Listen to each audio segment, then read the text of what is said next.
মোৰ মৰমৰ মা ভনী আৰু ভাই বন্ধুসকল, আসসালামু আলাইকুম ওয়া ৰাহমাতুল্লাহি ওয়া বাৰাকাতুহু। প্ৰিয় বন্ধুসকল, আজি আপোনালোকৰ ওচৰলৈ আৰু এটা নতুন বিষয়ৰ ভিডিঅ' লৈ উপস্থিত হৈছোঁ। আশা কৰিছোঁ ভিডিঅ'টো আপোনালোকে শেষ পৰ্যন্ত চাব। আজিৰ ভিডিঅ'টো হ'ল ইছলামী শৰীয়তত বিবাহ আৰু সহবাস, নিয়ত আৰু নিয়ম, সৎ সন্তান আৰু সুস্থ সমাজ এই বিষয়ে আলোচনা কৰিম। পুৰুষ আৰু মহিলা দুই পৰস্পৰ বিপৰীত লিংগ বিশিষ্ট কিন্তু একেই স্বভাৱ প্ৰকৃতিৰ জৈৱিক সত্তা। নৰ আৰু নাৰী এটা আনটোৰ পৰিপূৰক, পাৰস্পৰিক আকৰ্ষণশীল প্ৰকৃতিদত্ত যুগল। নৰ আৰু নাৰী এটা আনটোৰ বিশ্ব প্ৰকৃতিৰ অন্যান্য সৃষ্টিৰ মাজত যুগল বা যোৰা সৃষ্টিৰ দৰে আল্লাহ তাআলাই মানুহৰ মাজতো নৰ নাৰী ৰূপে যুগল বা যোৰা সৃষ্টি কৰিছে আৰু পৰস্পৰৰ প্ৰতি মৰম চেনেহৰ আৰু প্ৰেম আকৰ্ষণ সৃষ্টি কৰি দিছে। এই মৰম চেনেহ উৎস হ'ল জীৱৰ বাৎসল্য গুণ আৰু প্ৰেম আকৰ্ষণৰ উৎস হ'ল যৌন প্ৰবৃত্তি। এই যৌনতাৰ মাজতে নিহিত হৈ আছে বংশবৃদ্ধিৰ স্বাভাৱিক প্ৰক্ৰিয়া আৰু মৰম চেনেহৰ মাজত নিহিত হৈ আছে প্ৰতিপালনৰ সহজাত প্ৰেৰণা।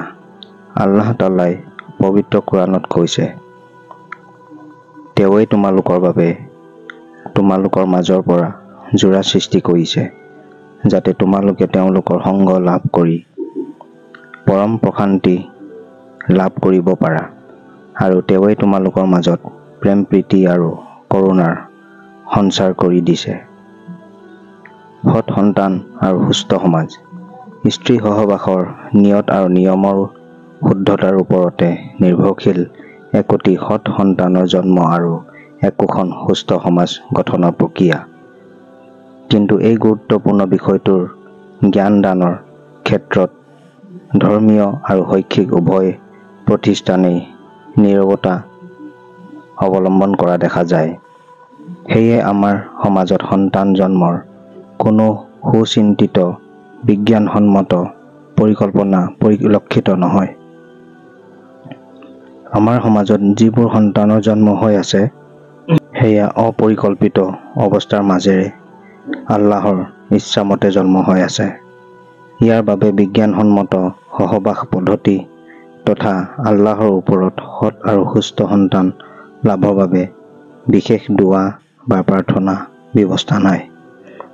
আমি স্ত্ৰী সহবাসৰ শুদ্ধ তথা বিজ্ঞানসন্মত পদ্ধতি অৱলম্বন নকৰোঁ, অথচ আমি প্ৰত্যেকেই ভাল আৰু চোকা সন্তান কামনা কৰোঁ। তথাপি আল্লাহ তাআলাই তেওঁৰ নিজ অনুগ্ৰহত কিছুমান পৰিয়ালত দুই এজন সৎ সুস্থ আৰু বুদ্ধিমান সন্তানৰ জন্ম দি গৈ আছে, কিন্তু সিহঁতৰ সংখ্যা নিচেই তাকৰ।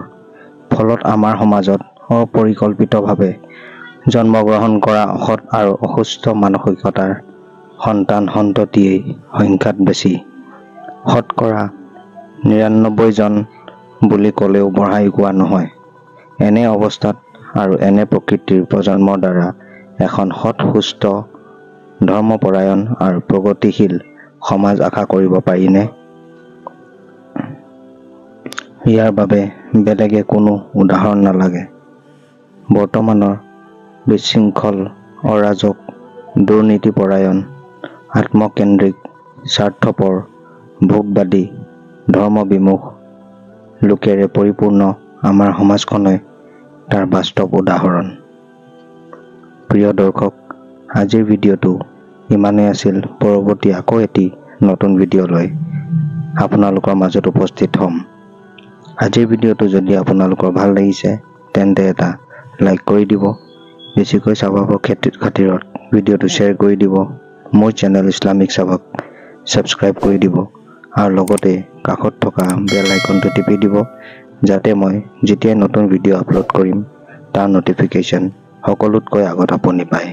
আসসালামু আলাইকুম, আল্লাহ হাফিজ।